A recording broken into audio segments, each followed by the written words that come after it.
जय श्री कृष्ण। आज हम सभी भाद्रपद मास के शुक्ल पक्ष की सप्तमी, जिसको संतान सप्तमी कहा जाता है, इसकी पावन कथा श्रवण करेंगे। तो आइए आप सभी अपना ध्यान महादेव के श्री चरणों में केंद्रित करें और इस पावन कथा का आनंद लें। एक दिन महाराज युधिष्ठिर ने भगवान से कहा, हे प्रभु, कोई ऐसा उत्तम व्रत बताइए जिसके प्रभाव से मनुष्यों के सांसारिक क्लेश दूर होकर वे धनवान तथा संतानवान हो। यह सुन भगवान बोले, हे राजन, तुमने बड़ा उत्तम प्रश्न किया है। मैं तुमको एक पौराणिक कथा सुनाता हूँ, सो ध्यान पूर्वक सुनो। एक समय लोमस ऋषि मथुरापुरी में वसुदेव देवकी के घर आए, तो उनको उत्तम आसन पर बिठाकर उनका आदर सत्कार उन्होंने किया। तब मुनि प्रसन्न होकर उनको कथा सुनाने लगे। हे देवकी, दुष्ट दुराचारी पापी कंस ने तुम्हारे पुत्र मार डाले हैं, जिसके कारण तुम्हारा मन अत्यंत दुखी है। इस प्रकार राजा नहुष की स्त्री दुखी रहा करती थी, किंतु उसने संतान सप्तमी का व्रत किया, जिसके प्रताप से उसे संतान सुख प्राप्त हुआ। यह सुनकर देवकी ने मुनि से कहा, हे मुनिवर, कृपा करके इस व्रत को सविस्तार से मुझे बताइए, जिससे मैं भी इस दुख से छुटकारा पा सकूं। लोमस ऋषि ने कहा, हे देवकी, अयोध्या के राजा नहुष थे। उनकी पत्नी चंद्रमुखी अत्यंत सुंदर थी। उसी नगर में विष्णुगुप्त नामक एक ब्राह्मण रहता था। उसकी स्त्री का नाम भद्रमुखी था। वह भी अत्यंत रूपवान स्त्री थी। रानी और ब्राह्मणी में अत्यंत प्रेम था। एक दिन वे सरयू नदी तट पर कुछ स्त्रियों को एक मंडप में श्री शिव पार्वती की मूर्ति स्थापित कर उनकी पूजा करते हुए देखती हैं। रानी व ब्राह्मणी ने यह देखकर उन स्त्रियों से पूछा, बहन, तुम यह किस देवता का पूजन व्रत आदि कर रही हो? यह सुनकर स्त्रियों ने कहा कि हम संतान सप्तमी का व्रत कर रही हैं। यह सुनकर रानी व ब्राह्मणी ने भी व्रत के करने का मन ही मन संकल्प किया व घर वापस लौट आई। ब्राह्मणी भद्रमुखी तो इस व्रत को नियम पूर्वक करती रही, किंतु रानी चंद्रमुखी राजमद के कारण कभी इस व्रत को करती, कभी भूल जाती। कुछ समय बाद ये दोनों मृत्यु को प्राप्त हुई।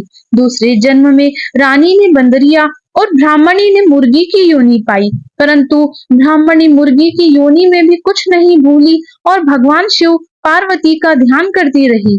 उधर बंदरिया की योनि में रानी सब कुछ भूल गई। कुछ समय बाद इन दोनों ने यह देह को भी त्याग दिया। तीसरा जन्म मनुष्य योनि में हुआ। ब्राह्मणी ने तो एक ब्राह्मण के यहाँ कन्या रूप में जन्म लिया और रानी फिर से एक राजा की रानी बन गई। उस ब्राह्मण कन्या का नाम भूषण देवी रखा गया तथा विवाह योग्य होने पर उसका विवाह अग्नि भोज नामक एक ब्राह्मण से कर दिया गया। भूषण देवी के अति सुशील स्वभाव वाले 8 पुत्र पैदा हुए। यह सब शिवजी के व्रत का ही फल था। दूसरी ओर शिवजी की पूजा से विमुख निसंतान रानी दुखी रहने लगी। रानी व ब्राह्मणी में जो प्रेम पूर्व जन्म में था, वह अब भी बना रहा। रानी जब वृद्धावस्था को प्राप्त होने लगी, तब उसके गूंगा बहरा व बुद्धिहीन तथा अल्पायु वाला एक पुत्र हुआ। वह 9 वर्ष की आयु में ही संसार को छोड़कर चला गया। अब तो रानी पुत्र शोक में बहुत दुखी और व्याकुल रहने लगी। देवयोग से भूषण देवी ब्राह्मणी रानी के यहाँ सब पुत्रों को लेकर पहुंची। रानी ब्राह्मणी के इस वैभव एवं 8 पुत्रों को देखकर उससे मन ही मन ईर्ष्या करने लगी। उस ब्राह्मणी ने रानी का दुख दूर करने के लिए अपने 8 पुत्र रानी के पास छोड़ दिए।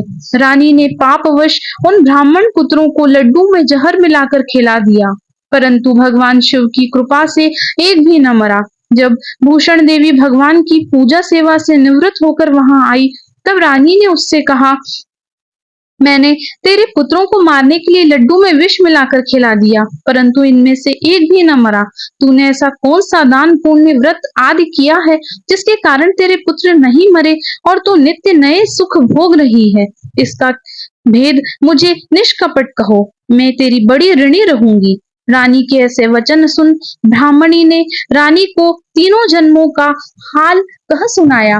शिव कृपा और व्रत के प्रभाव से मैं भगवत स्मरण को इस जन्म में भी न भूली और व्रत को नियम पूर्वक करती रही हूँ और तुम अपने संकल्प को सभी जन्मों में भूल गई। मैं समझती हूँ कि तुम्हारे ऊपर यह जो भी भारी संकट है उसका एकमात्र यही कारण है। इसीलिए मैं कहती हूँ कि अब तुम इस संतान सप्तमी के व्रत को करो जिससे तुम्हारा यह संकट दूर हो। लोमस ऋषि बोले, हे देवकी, इतना सुन रानी ब्राह्मणी के चरणों में पकड़कर क्षमा याचना करने लगी और शिव पार्वती की अपार महिमा के गीत गाने लगी। उस दिन से रानी ने नियमानुसार संतान सप्तमी का व्रत किया, जिसके प्रभाव से रानी संतान सुख भोग कर अंत में शिवलोक को प्राप्त हुई।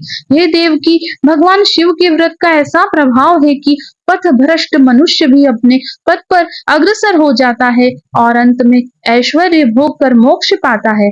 इसलिए मैं तुमसे कहता हूँ कि तुम भी इस व्रत को करने का अपने मन में दृढ़ संकल्प करो, तो तुमको भी संतान सुख प्राप्त होगा।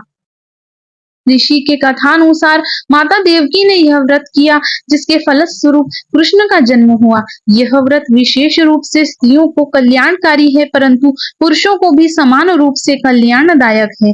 यह संतान सुख देने वाला व पापों का नाशक उत्तम व्रत है, जिसे स्वयं भी करे और दूसरों को भी करने की प्रेरणा दे। जो नियम पूर्वक इस व्रत को करके भगवान शिव पार्वती को सच्चे मन से आराधता है, वह अंत में शिवलोक को पाता है। बोलिए महादेव और माता पार्वती की जय।